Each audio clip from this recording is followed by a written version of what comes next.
Okay, good evening everyone, and today video I'm going to show you how to change the flashlight battery.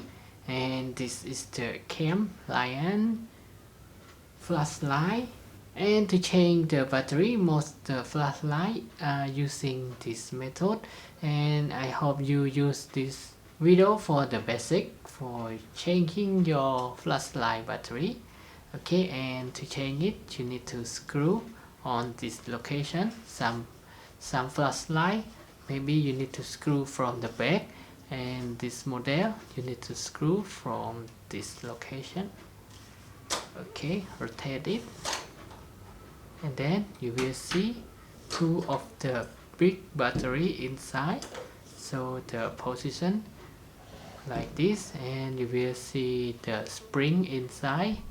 So where the spring, it will connect to the back of the battery. Okay, and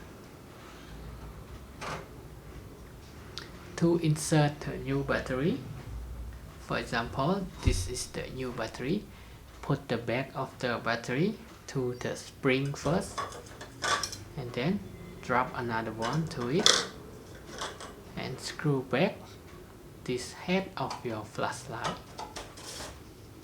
and rotate it, and now you can use it back as normal. Okay, so I hope you got the point. This is the basic of how you can change the battery of the flashlight.